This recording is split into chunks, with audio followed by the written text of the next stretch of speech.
বিভূতিভূষণ বন্দ্যোপাধ্যায়ের গল্প রোম্যান্স। সমীরই প্রথমে কথাটা তুললে।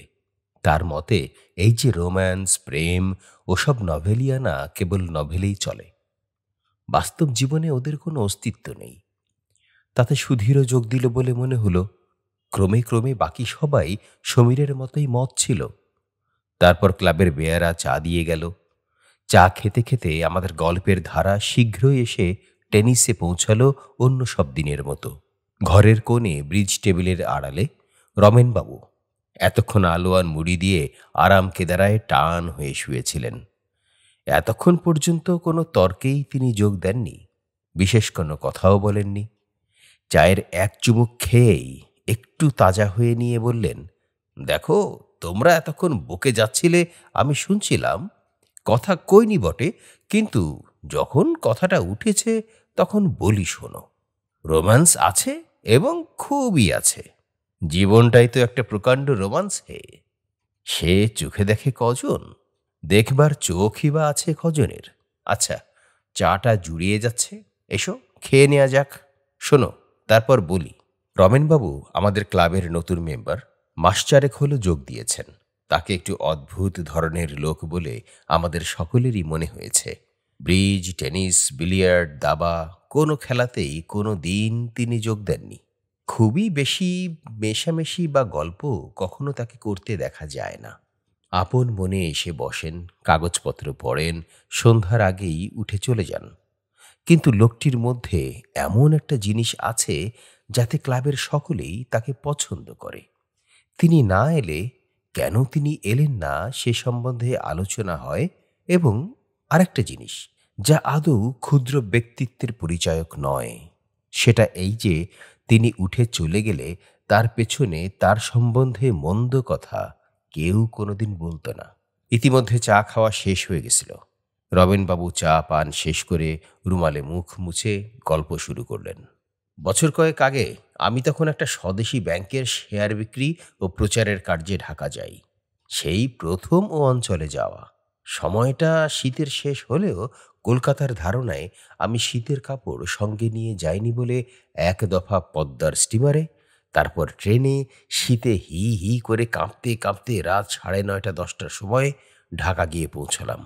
আমাদের ব্যাংকের একজন ডিরেক্টর ঢাকা শহরের এক ভদ্রলোকের নামে একখানা পরিচয়পত্র দিয়েছিলেন। তিনি শহরের একজন বড় উকিল। নাম এখানে করবার আবশ্যক নেই, তারই বাসায় গিয়ে উঠব এরকম একটা কথা ছিল। আমি যখন সে বাড়ি গিয়ে পৌঁছলাম তখন রাত 10:30টার কম নয়। বেশ জ্যোৎস্না রাত। কম্পাউন্ডের বাঁ ধারে ফুল বাগান, জাফরিতে মাধবীলতা এঁকে বেঁকে উঠেছে।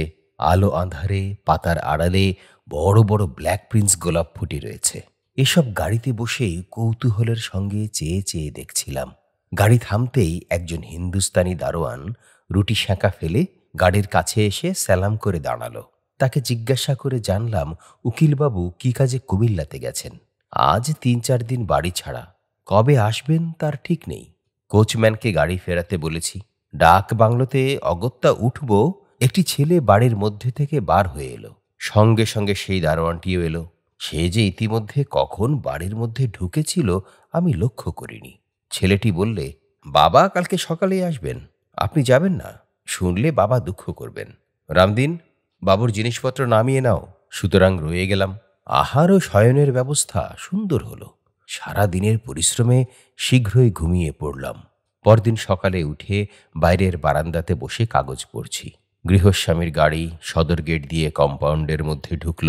আজ সকালের ট্রেনেই উকিলবাবুর আসবার কথা ছিল, তাই তার গাড়ি স্টেশনে গিয়েছিল তাকে আনতে। গৃহস্বামী গাড়ি থেকে আমায় দেখে নেমে আমার পরিচয় জেনে খুব খুশি হলেন। নানাভাবে আপ্যায়িত করলেন। রাত্রে কোনো কষ্ট হয়েছে কিনা সে কথা অন্তত 10 বার এমনভাবে জিজ্ঞাসা করলেন যে মনে হলো রাত্রে কষ্ট হয়নি বললে তাকে হতাশ করা হবে। একদিনের মধ্যে আমি যেন বাড়ির লোক হয়ে পড়লাম সে বাড়িতে। রাত্রে আমার আহারের স্থান হলো বাড়ির মধ্যের দাওয়ায়। পরদিন সকালে আমার বাইরের ঘরে একটি 12-13 বছরের সুন্দরী মেয়ে চা ও খাবার নিয়ে এলো।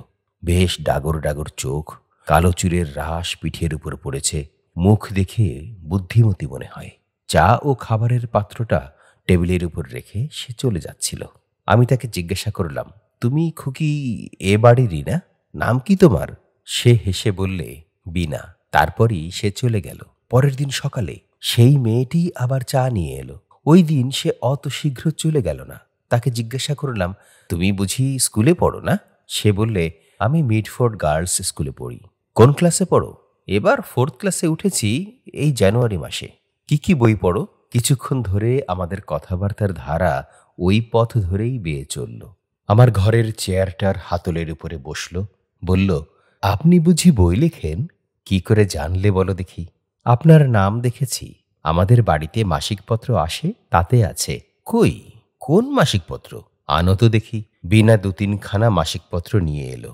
একটাতে আমার বিদেশি ব্যাংক ও আমাদের কর্তব্য বলে একটা অর্থনৈতিক প্রবন্ধ বার হয়েছিল বটে, সেইটা বিনা খানিকক্ষণ ধরে পড়ল।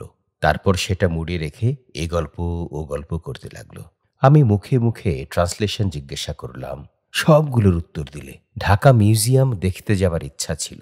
বিকেলটায় কিন্তু বিনা অনেকক্ষণ ধরে ঘরে বসে রইল। মিউজিয়াম দেখতে না যাওয়া হলেও কোনো ক্ষতি অনুভব করলাম না। শেষ রাত্রে কি জন্যে ঘুম ভেঙে গিয়েছিল। কানে গেল বাড়ির মধ্যে মেয়েলি গলায় কে চেঁচিয়ে ইউক্লিডের জিওমেট্রি পড়ছে। Two tangents can be drawn to a circle from an external point and they are equal and also subtended. ভারী আশ্চর্য লাগলো। বিনা নিশ্চয়ই নয়, কারণ 4th ক্লাসে জিওমেট্রির ট্যানজেন্ট কোনো স্কুলে পড়ানো হয় না। তাছাড়া সেটা বিনার গলাও নয়। ঘড়িতে দেখলাম রাত 4টে বাজছে। মনে হলো ইউক্লিডের অপূর্ব এক প্রভাবকে ধন্যবাদ না দিয়ে থাকতে পারলাম না। এই শীতের রাত্রে 4টের সময় কার জ্ঞান পিপাসা এত প্রবল হয়ে উঠেছে জানবার ভারী ইচ্ছা হলো। সকালে বিনা চা নিয়ে আসতেই জিজ্ঞাসা করলাম, বিনা, শেষ রাতে কে জিওমেট্রি পড়ছিল বাড়ির মধ্যে? তুমি? বিনা হেসে বললে, আমি না, ও দিদি। এইবার ম্যাট্রিক দেবে। এই সামনের বুধবার থেকে এক্সামিন বসবে কিনা? আমি বললাম, কই, তোমার দিদি ম্যাট্রিক দিচ্ছেন সে কথা তো শুনিনি। স্কুলের গাড়িতে তো তুমি একলা যাও দেখেছি।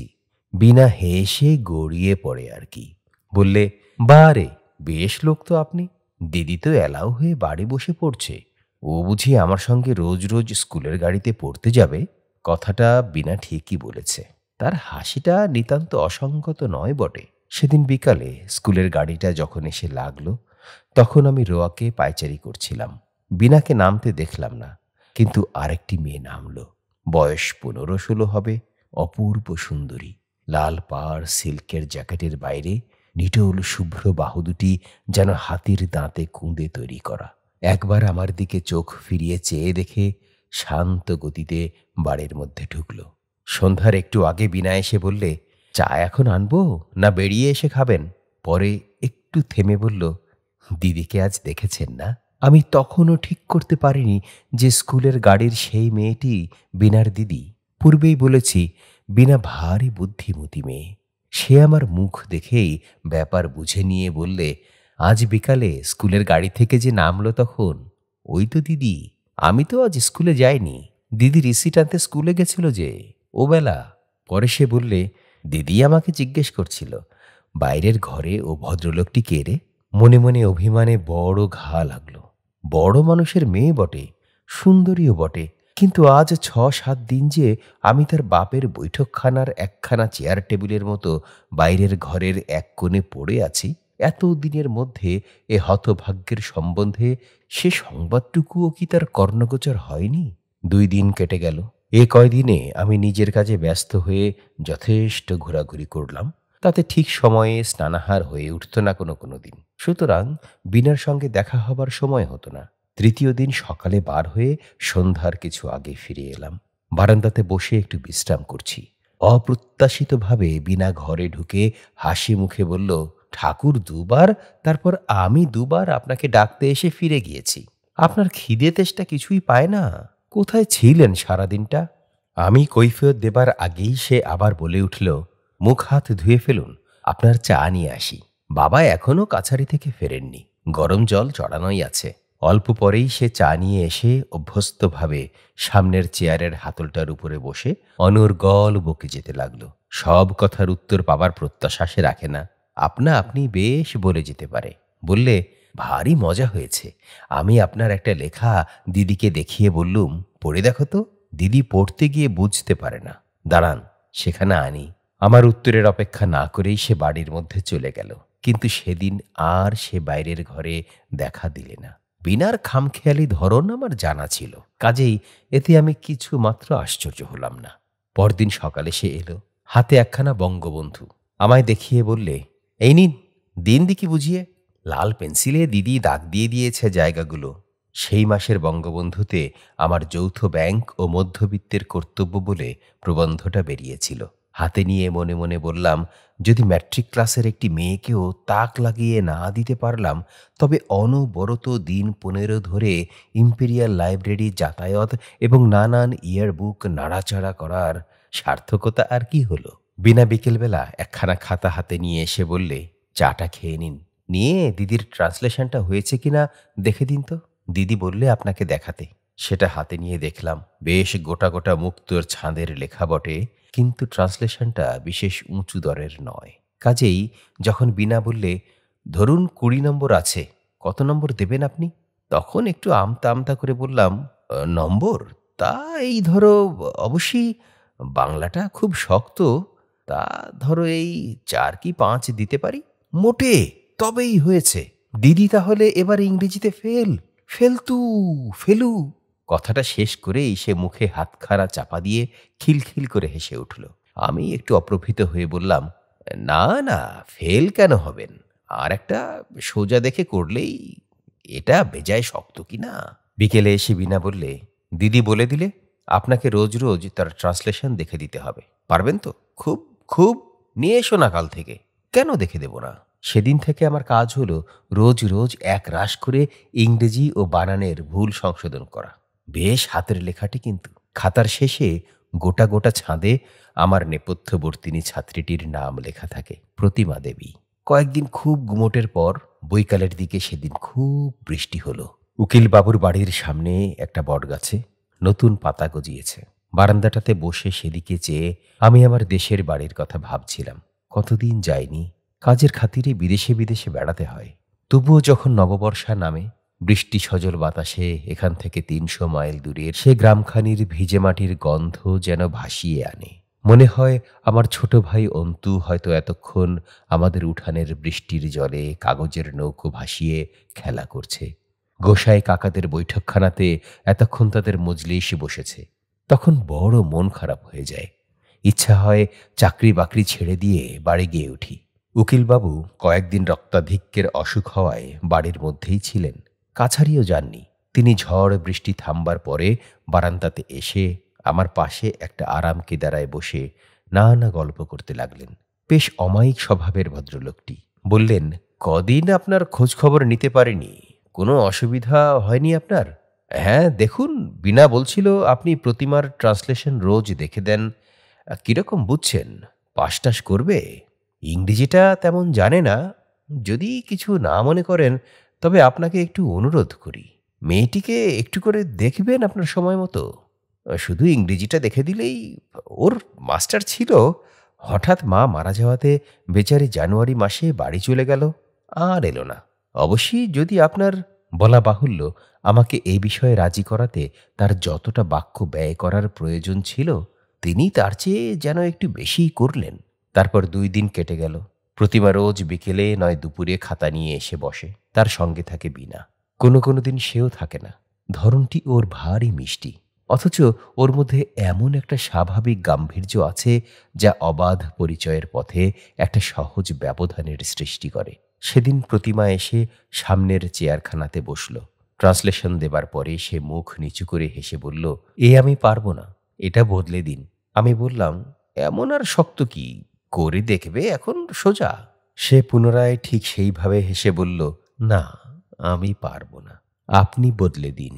যে সুরে সে কথাটা বললে সেটি অতি শান্ত মৃদু হলেও মনে হলো এরপর আর তর্ক চলে না। বদলে দিলাম বটে, কিন্তু ভাবলাম মেয়েটি একটু একরোখা ধরনের। পড়াশোনা শেষ করেই প্রতিমা খাতাপত্র উঠিয়ে নিয়ে চলে গেল। একটু পরে বিকেলের দিকে আবার খুব ঝড় বৃষ্টি নামল। এ অবস্থায় বাইরে বেড়াতে যাওয়া উচিত হবে না বুঝে চুপ করে বারান্দায় আরাম কেদারাটাতে বসে আছি। পেছনে দোর খোলার শব্দ হলো। চেয়ে দেখি বিনা। পেছনে প্রতিমা ঘরে ঢুকছে। প্রতিমার আগমন অনেকটা অপ্রত্যাশিত, কারণ এক পড়াশোনার সময়টি ছাড়া প্রতিমা অন্য কোনো সময়ে আমার এখানে আসেনি কখনো। বিনা ঘরে ঢুকেই বললে, কেমন বৃষ্টি নেমেছে মাস্টার মশাই, এসো এসো। ভিজতে ভিজতে এলে যে? দিদি বললে আপনি একলাটি বসে আছেন, তাই চলো গিয়ে গল্প। প্রতিমা তার দিকে ভ্রুকুটি করে বললে, আমি?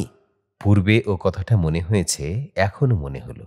প্রতিমা যে সুন্দরী, তার ব্লাউজের হাতার লাল সিল্কের পাড়ের সঙ্গে সুন্দর খাপ খাওয়া শুভ্র বাহু দুটির নিটল গঠনের দিকে চেয়ে এ কথা মনে মনে অস্বীকার করতে পারলাম না। কিন্তু সকলের চেয়ে অদ্ভুত তার দুটি চোখ ও ভুরু দুটির একটা বিশেষ ভঙ্গি। সেটা কি তা ঠিক মুখে বোঝানো যায় না, অথচ যে ধরনের সৌন্দর্যে মনের মধ্যে একটা অব্যক্ত অভাবের বেদনা সৃষ্টি করে, ওর মুখের সৌন্দর্যটা ঠিক সেই ধরনের। প্রতিমা বললে, একলা বসে থাকতে আপনার খুব ভালো লাগে না? বসে বসে লেখেন বুঝি? উহ, কি শক্ত লেখায় লিখেছেন। আচ্ছা, অত পার্সেন্টেজ, গ্রাফ, সেন্সাস, রিপোর্ট কোথায় পেলেন? সব বুঝি আপনার মুখস্থ? মুখস্থ কি আর থাকে? ওসব লাইব্রেরিতে গিয়ে বই দেখে লেখা। অত মুখস্থ থাকলে একটা সচল ইয়ারবুক হয়ে উঠব যে। আচ্ছা, আপনার দেশ কোথায়? অনেক দূর, বর্ধমান জেলায়। তোমার জিওগ্রাফি আছে ম্যাট্রিকে? প্রতিমা মৃদু হেসে বললে, জিওগ্রাফি না থাকলেও বর্ধমান জেলা জানি। বিনা বললে, আমাদের ক্লাসের জিওগ্রাফিতে বর্ধমানের জেলার কথা আছে। আচ্ছা, আপনাদের দেশে খুব ধান হয় আর খুব কয়লার খনি আছে না মাস্টার মশাই? কয়লার খনি নেই এমন নয়, তবে একটু পশ্চিম ঘেঁষে। প্রতিমা বললে, কয়লার খনি দেখেছেন আপনি? আচ্ছা, ও কি করে হয়? কয়লার খনির উৎপত্তির কথা এসে পড়াতেই স্বভাবতই অনেক কথা মনে পড়ল। জন্মের ইতিহাস, জীবাত্মা ও অধুনা লুপ্ত অতিকায় জীবদিগের বিবরণ ইত্যাদি। একদিকে প্রতিমার সৌন্দর্য, অন্যদিকে এসব মহিমাময় বৈজ্ঞানিক রোম্যান্স। যেন একদিকে শাশ্বতী নারীর কমনীয়তা, অন্যদিকে পুরুষের বিশাল প্রসারতা ও উদার কল্পনার প্রতীক। প্রতিমা খুব মন দিয়ে শুনছিল এবং মাঝে মাঝে এ প্রশ্ন ও প্রশ্ন জিজ্ঞাসা করছিল। শেষ হয়ে গেলে বললে, আমি এসব কথা শুনিনি তো কোনোদিন। স্কুলে কেউ তো বলে না। ওরা চলে গেল। বাইরে গিয়েই প্রতিমা বিনার দিকে চেয়ে নিচু গলায় শাসনের সুরে বলছে কানে গেল, ওরকম মাস্টারমশাই বলছিলি কেন বিনা? ভারী খারাপ শোনাচ্ছিল কানে। উনি কি আমাদের মাইনে নিয়ে পড়ান? কয়েকদিন পরে আমি কলকাতায় ফেরার জরুরি তার পেলাম অফিস থেকে। পরদিন সকালে বিছানাপত্র বাঁধা ছাদা চলছে। বিনা এসে বললে, আপনার আজ যাওয়া হবে না। বেশ তো আপনি, ভরা অমাবস্যা মাথায় বুঝি বাড়ি থেকে বেরোতে আছে? দিদি বলে দিলে, মাস্টার এই রমেনবাবুকে বারণ করে আয়, কাল যাবেন এখন। খুলুন বিছানা, ধরব। সেদিন অমাবস্যা কাটবার কথা ছিল না, সুতরাং বিছানাপত্র আবার খুলতে হলো। পরদিন সকালে এক কাণ্ড ঘটল। 10টার গাড়িতে আমি যাব। উকিলবাবুও আমার সঙ্গে যাবেন তার কি কাজে ফরিদপুরে। নারায়ণগঞ্জ থেকে এক স্টিমারেই আমরা যাব। সকালে দুজনে একসঙ্গে মাঝের বারান্দাতে খেতে বসেছি। হঠাৎ উকিলবাবু প্রতিমার উপরে রেগে উঠলেন। আজকের রান্নাবান্নার ভার তারই উপর বুঝি উকিলবাবু দিয়েছিলেন। সে একটু বেলায় আরম্ভ করিয়াছে ঠাকুরকে দিয়ে, এই তুচ্ছ বিষয় নিয়ে। বিশেষ করে আমি সেখানে একজন বাইরের লোক। আমার সামনে মেয়েকে এমন রূঢ় ও অপ্রীতিকর কথাবার্তা বললেন, যাতে করে আমি অত্যন্ত সংকোচ বোধ করলাম। আমার দিকে চেয়ে চেয়ে তিনি বলতে লাগলেন, দেখেন রমেনবাবু, আজকাল মেয়েদের, আমি ওকে কাল রাত থেকে বলছি সকালে আমরা যাব, যেন সব ঠিক থাকে। দেখছেন তো এবার কাণ্ড কারখানা। বলি, এটা কি ঝোল নাকি ছাই? এটা এর নাম ঝোল না। আমি সত্যি বলছি রমেনবাবু, আমি আজকাল ওসব বিবি সাজা পছন্দ করিনি একেবারেই। খুব হয়েছে, পড়াশুনোর আর দরকার নেই, যথেষ্ট হয়েছে। আমার সামনে এসব কথা হওয়াতে হয়তো নেপথ্যবর্তিনী প্রতিমা লজ্জায় অপমানে ভেঙে পড়তে চাইছিল। কেননা আমি সম্পূর্ণ বাইরের লোক। তিরস্কারের পর সে আর আমাদের সামনে পরিবেশন করতে বেরুল না। অত্যন্ত ভারী মন নিয়ে নিজের ঘরটিতে ফিরে এলাম। একটু পরেই বিনা চায়ের কাপে 1 কাপ দুধ নিয়ে এসে বললে, দুধ মিছরি খেয়ে নিন। দুধ মিছরি কেন বলো দেখি? আমাদের বাড়িতে নিয়ম আছে, বাড়ি ছেড়ে কেউ কোথাও যাবার সময় তাকে দুধ মিছরি খেতে দিতে হয়। উপরের ঘরে বাবাকে দিয়ে এলাম। দিদি বললে, দিলে রমেনবাবুকেও দিয়ে আয় বাইরের ঘরে। গত 3 দিন প্রতিমার সঙ্গে আমার দেখা হয়নি। আজ এইমাত্র এই যা খাবার সময় দেখা হয়েছিল, তাও অতি অল্পক্ষণের জন্য। যাবার সময়েও দেখা হলো না। শুধু বিনা বিছানাপত্র গাড়িতে উঠাবার সময় কাছে কাছে ছিল। আমার মনে কয়েকদিন ধরে একটা সন্দেহ হয়েছিল। আমি জিজ্ঞাসা করলাম, বিনা, আচ্ছা, একটা কথা বলি, তোমার মাকে তো দেখতে পাইনি কোনোদিন। আমার মা 1 মাস হলো মামার বাড়ি গিয়েছেন, ছোট মামার বিয়েতে। এই বুধবার আসবেন। আর দিদির মা নেই। দিদির ছেলেবেলাতেই প্রতিমা তোমার আপন বোন না? বিনা ঘাড় নেড়ে হেসে বললে, বারে, একদিন আছেন তাও জানেন না বুঝি? আপনার মন থাকে কোথায়? একদিন তো আপনার সামনে একথা হয়ে গিয়েছে না? কবে পূর্বে একথা উত্থাপিত হয়েছিল মনে না হলেও এতদিনের একটা খটকা আমার কাছে আজ পরিষ্কার হয়ে গেল। তাই বিনা ও প্রতিমার মুখের গড়নে এতখানি তফাত। কথাটা অনেকবার মনে হলেও ঠিক কিছু ধারণা করতে পারিনি এতদিন। অত্যন্ত অন্যমনস্কভাবে উকিলবাবুর সঙ্গে তার গাড়িতে উঠে বসলাম। আজ কয়দিনের তো জানাশোনা, কিন্তু চলে যাবার সময় মনে হতে লাগলো প্রথমে এসে এই অপরিচিত লোহার গেটের মধ্যে যখন আমার ঠিকা গাড়ি ঢুকেছিল, সেদিন থেকে আজ অনেক দূর পেছনে পড়ে গিয়েছে। আজ এই বাড়ির প্রতি জিনিসটা, ওই পাতাবাহারের গাছটা, বাইরের উঠানের ওই পুরনো ইনারাটা, সব যেন হঠাৎ বড় প্রিয় হয়ে উঠেছে। যেন নীড়হারা বিহঙ্গ নিঃসীম শূন্যে মুক্ত পক্ষে উড়তে উড়তে কোথায় নীড়ের সন্ধান পেয়েছিল, যে নীড়ে তার কোনো দাবি দেওয়া নেই, শুধু মনের মধ্যেকার একটা অনির্দিষ্ট নির্ভরতার ভাবে সেই মিথ্যা অধিকারের কথাটা স্মরণ করিয়ে দিত মাত্র। তাই আজ ছেড়ে যাবার বাস্তবতার সঙ্গে দ্বন্দ্বে তার নিজের কাছে পরিস্ফুট হয়ে উঠেছে যে সে অধিকারের বার্তাটা কতটা অসঙ্গত ও ভিত্তিশূন্য। দেশে ফিরে অল্প কিছুদিন থাকবার পরেই কয়েক মাস এরকম কেটে গেল। পূজার পরে কার্তিক মাসের প্রথমে হঠাৎ অফিসের হুকুম হলো আবার ঢাকা যাবার। এবার যখন গোয়ালান্দ থেকে স্টিমারে উঠলাম, তখন আগেকার মতো ভিড় ছিল না। পদ্মাবক্ষ শান্ত, স্থির। চরে চরে কাশের বন ঘন সবুজ, আকাশের রং তিসির ফুলের মতো নীল। নারায়ণগঞ্জ পর্যন্ত ভারী আরামে কাটল। ঢাকায় নেমে কিন্তু বিনাদের ওখানে না গিয়ে ডাকবাংলোতে উঠলাম। নানা কারণে এবার বিনাদের বাড়ি উঠতে পারা গেল না। বারবার অনাহূতভাবে ওদের ওখানে গিয়ে উঠলেই তারাই বা কি মনে করবে। হয়তো এবার আমার সেখানে যাওয়াটা তারা পছন্দ নাও করতে পারে। তার চেয়ে বরং নিজের কাজকর্ম সেরে এমনি একদিন তাদের বাড়িতে গিয়ে সকলের সঙ্গে দেখাশোনা করে আসা যাবে এখন। আবার জ্যোৎস্না পক্ষ ঘুরে এলো। ডাকবাংলোর কম্পাউন্ডের হাসনা ঝোপের মিঠা মৃদু সৌরভ ভরা ঝিরঝিরে বাতাসে বারান্দায় রেলিংয়ে ভর দিয়ে দাঁড়িয়ে দাঁড়িয়ে কত কথাই মনে ওঠে। একবার মনে হচ্ছিল এই অপরিচিত ঢাকা শহরটিতে এমন কেউ আমার আপনজন আছে যে, যদি সে জানে আমি ঢাকাতে এসেছি এবং লক্ষ্মী ছাড়ার মতো ডাকবাংলোয় উঠে দাড়িওয়ালা বাবুর্চির শিরাবহুল হাতের ডাল ভাত ও শুরুয়া আহার করছি, তো মনে মনে ভারী দুঃখিত হবে। কারণ আমি জানি আমার আহারের কিছুমাত্র অনিয়ম হলে তার সহ্য হয়নি। নানা অনুযোগ করে ঠিক সময়ে খেতে বাধ্য করেছে। কিসে আমার স্বাচ্ছন্দ্য বাড়ে তার জন্য অলক্ষ্যে কত চেষ্টা ছিল তার। একবার মনে হচ্ছিল এসব চিন্তার সার্থকতা কি? অতিথির প্রতি সৌজন্যকে অন্য কিছু বলে মনে করবার অধিকারই বা আমায় কে দিয়েছে? দিন 15 ঢাকায় কেটে গেলেও বিনাদের বাড়ির রাস্তা পর্যন্ত মাড়ালাম না, ইচ্ছে করেই। কিন্তু শেষ পর্যন্ত শুধু ভারত মাতা ব্যাংকের শেয়ার বিক্রি এবং কালো ঝমঝম তোপের পুরাতত্ত্ব আলোচনা করে সময় কাটানো অসম্ভব ও একঘেয়ে হয়ে উঠল। একদিন বিকেলের দিকে ওদের বাড়িতে ছড়ি হাতে নিশ্চিন্ত মনে বেড়াতে গেলাম। যেন এই পথ দিয়েই কাজের খাতিরে যেতে যেতে একবার দেখতে আসা গেল কে কেমন আছে। গেটের মধ্যে ঢুকে চোখে পড়ল বাড়ির উপরের ঘরে সব জানালা বন্ধ। উকিলবাবুর অফিস ঘরের সামনে রামধনিয়া বেয়ারাও টুলের উপরে বসে নেই। কি করা যায় বা কাকে ডাকবো ভাবছি, এমন সময় উকিলবাবুর পুরনো খানসামা ছকু বাজার থেকে কি কিনে নিয়ে গেট দিয়ে বাড়ি ঢুকেই আমাকে দেখে থমকে দাঁড়িয়ে গেল। বাবু, আপনি? হ্যাঁ, এখান দিয়ে যাচ্ছিলাম তাই। বাবু কোথায়? আপনি শোনেননি? জানেন না কিছু? পরে সে একে একে যা বলে গেল তা সংক্ষেপে এই যে, গত ভাদ্র মাসে উকিলবাবু রক্তাধিক্য রোগে হঠাৎ হার্ট ফেল করে মারা যান। তার উপর বিপদ, বড় দিদিমণি পরীক্ষায় ফেল হন এবং তারপরই তার মাথা খারাপ মতো হয়ে গিয়েছে। তিনি আছেন তার মামার বাড়ি। বিনাকে নিয়ে তার মা নিজের বাপের বাড়ি চলে গিয়েছেন এবং সেখানেই আছেন। বর্তমানে এ বাড়িতে রঘুমিশির দারোয়ান আর সে ছাড়া কেউ থাকে না। অন্য চাকর বাকরের জবাব হয়ে গিয়েছে। ডাক বাংলোয় ফিরে সেদিন কোনো কাজে মন গেল না। প্রতিমার কথা ভেবে আমার মন করুণায় পূর্ণ হয়ে গেল। ডাকবাংলোর নির্জন বারান্দার অন্ধকারটাও যেন অশ্রু সজল হয়ে উঠল ওর নানা ছোটখাটো কথাবার্তার স্মৃতিতে।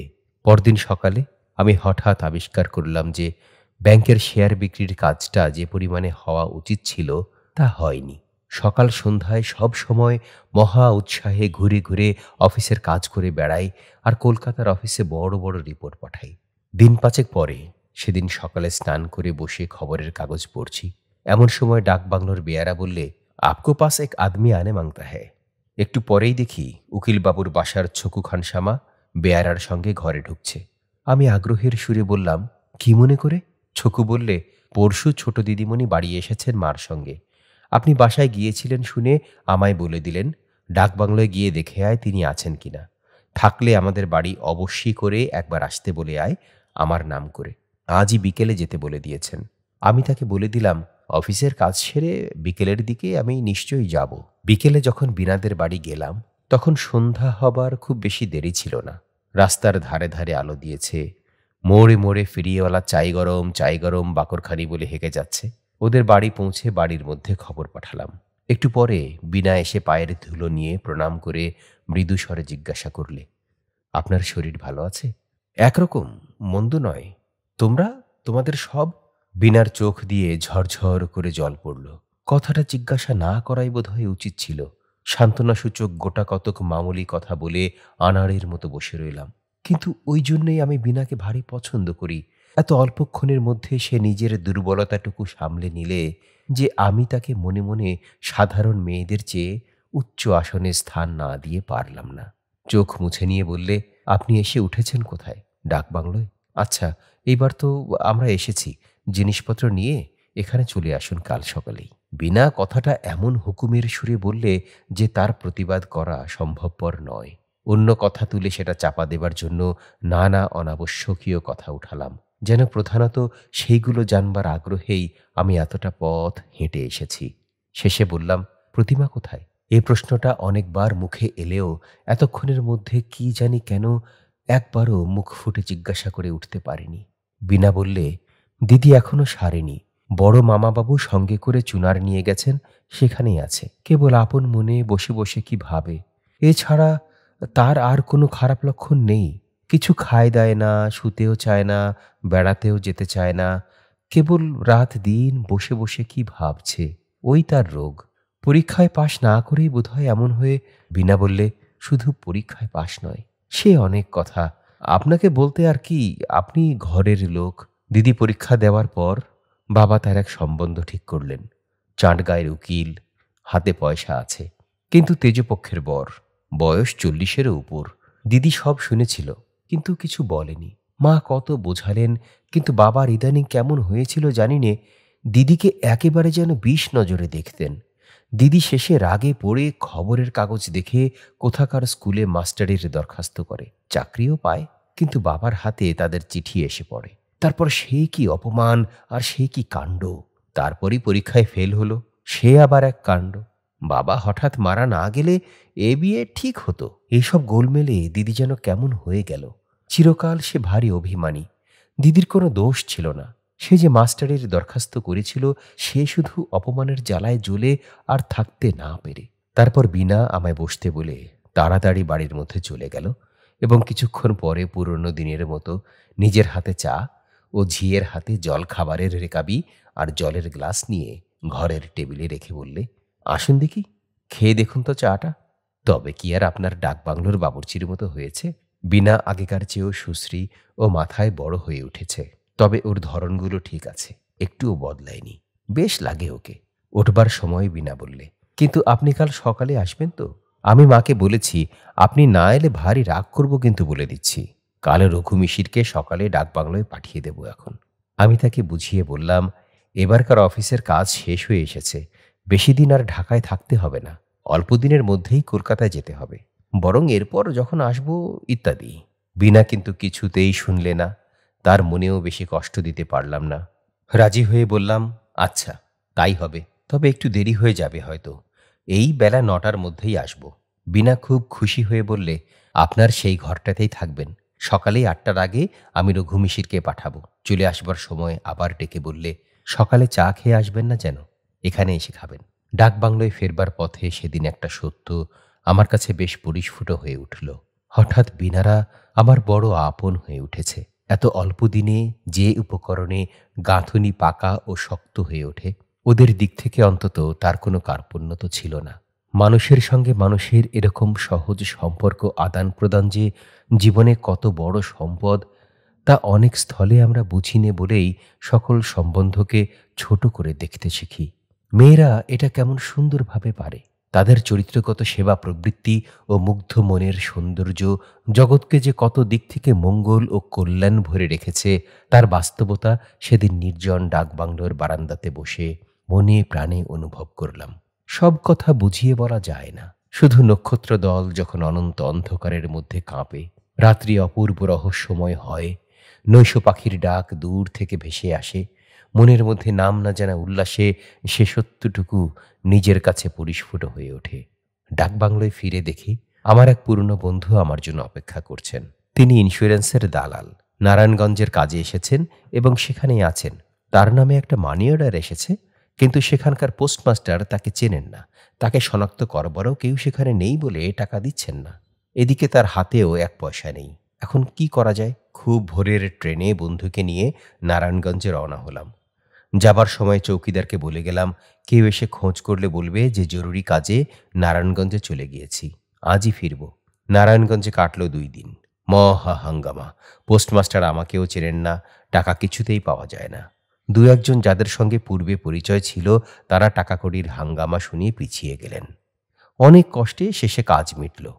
ডাকবাংলো ফিরেই অফিসের চিঠি পেলাম, বিশেষ দরকারে কুমিল্লা যেতে হবে। চিঠি এসে 2 দিন পড়ে আছে। আগেই যাওয়া উচিত ছিল। বিলম্বে কার্যক্ষতি হওয়ার সম্ভাবনা। ডাকবাংলোর চাপরাশি বললে রঘুমিশির 2 দিন এসে ফিরে গিয়েছে। এদিকে ট্রেনের সময় সংক্ষেপ। ফেরবার পথেই বিনার সঙ্গে দেখা করা ঠিক করলাম। কুমিল্লা থেকে যেতে হলো চাটগা, সেখান থেকে স্টিমারে বরিশাল, সেখান থেকে কলকাতা।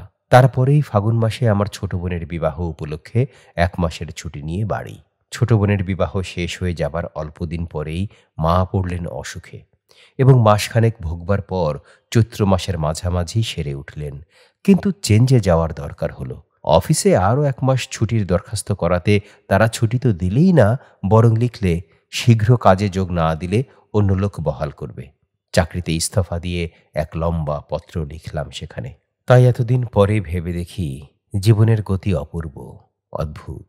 এর চেয়ে বড় রোম্যান্সের সন্ধান কেউ দিতে পারে না। বিনাকে যখন বলে আসি পরদিন সকালে তার ওখানে যাব, এমনকি তার মন প্রফুল্ল রাখবার জন্য তাকে কী সব বই পড়াবো তা পর্যন্ত ভাবতে ভাবতে এসেছিলাম, তখন কে জানতো বিনার সঙ্গে দেখা তো আর হবেই না। আমার ঢাকা যাওয়ার পথই একেবারে বন্ধ হয়ে যাবে। তারপর কয়েক বছর কেটে গেল। আইন পাশ করে আলিপুর কোর্টে বেরোতে আরম্ভ করলাম। ভবঘুরে জীবন ক্রমে পিছনে পড়ে গেল। মাত্র নির্জন অবসর মুহূর্তে বার লাইব্রেরি কক্ষের মক্কেলহীন দুপুরবেলায় মাঝে মাঝে সেসব দিনের কথা, নানা কথা মনে পড়ে। তখন যেন স্বপ্নের মতো ঠেকে। এইসব স্মৃতিতেই জীবন মধুময় হয়ে ওঠে। জীবনের কুঞ্জবনে এরাই গায়ক পাখি। ফুল ফলে সকাল দুপুরের সঙ্গে সুর মেলানো অনন্তমুখী সঙ্গীত এদেরই নিভৃত নিরান্তরাল থেকে শোনা যায়। বিবাহের অনুরোধে বাড়িতে তিষ্ঠানো দায়। জ্যাঠামশায় ভবানীপুরে কোথায় বিবাহের সম্বন্ধ ঠিক করে পাত্রী দেখে এসে খুব প্রশংসা করলেন। জ্যাঠাইমার অনুরোধে তাদের বাসা থেকে রওনা হয়ে বন্ধু বান্ধব সঙ্গে নিয়ে একদিন মেয়ে দেখতে গেলাম। বেলতলা রোডে একতলা ছোট বাড়ি। বাড়ির সামনে ছোট্ট একটু কম্পাউন্ড। গেটের উপরকার লোহার জালতিতে থোকা থোকা মাধবীলতা গুচ্ছ। আমরা গিয়ে বৈঠকখানায় বসবার অল্পক্ষণ পরেই মেয়েকে আনা হলো। তার মুখের দিকে চেয়েই আমি চমকে উঠলাম। বিস্ময়ে আমার মুখ দিয়ে কোনো কথা বার হলো না। বীণা? কিন্তু এ কোন বীণা? 4 বছর আগের সে চঞ্চলা বালিকা নয়, অনিন্দ সুন্দরী সংযতা তরুণী। মেয়ের মামা পরিচয় দিলেন। মেয়েটি বেথুনে ফার্স্ট ইয়ারে পড়ে। ম্যাট্রিক ফার্স্ট ডিভিশনে পাশ করেছে। পড়াশোনায় বেশ ভালো। বাপ ঢাকার উকিল ছিলেন, মারা গিয়েছেন। বীণা চোখ নিচু করেছিল, আমার দিকে চায়নি। সে বোধহয় জানেও না যে আমি পাত্র। কাউকে কোনো কথা বললাম না। শুভদৃষ্টির সময় কাপড় ঢাকা দেওয়া হলো না। এমনিই দুজন দুজনের দিকে চেয়ে দেখলাম। বীণার মুখের অবস্থা ফটোগ্রাফ নেবার যোগ্য হয়েছিল। অনেক রাত্রি বাসরে সে শাসনের সুরে বললে, আপনি তো আচ্ছা, তলে তলে বুঝি এইসব কুমতলব ছিল? আমি উত্তর দিলাম, আমি বুঝি জানি। মেয়ে দেখবার দিন তো আমি জানলাম, আগে জানতে পারলে তুমি বোধহয় এতে রাজি হতে না, না? বিনা রাগে ঘাড় দুলিয়ে মুখ অন্যদিকে ফিরিয়ে নিলে। আমার দিকে না চেয়েই বললে, কোথায় ছিলেন এতদিন? কোথায় ছিলেন এতদিন নিরুদ্দেশ হয়ে? আর এলেন না কেন সেবার? সংক্ষেপে কৈফিয়ত দেবার পর আগ্রহের সুরে জিজ্ঞাসা করলাম, প্রতিমাকে দেখছি না? সে কি এখানে আসেনি আজ? এবার বিনা আমার মুখের দিকে চাইলে, চেয়ে চুপ করে রইল। তারপর সংযত সুরে বললে, জানেন না, দিদি নেই। সেবারই মাঘ মাসে মারা যায়। মাথা তার ভালো হয়নি। আপনার নাম বড় করত। আমার কাছে কতদিন বলেছে।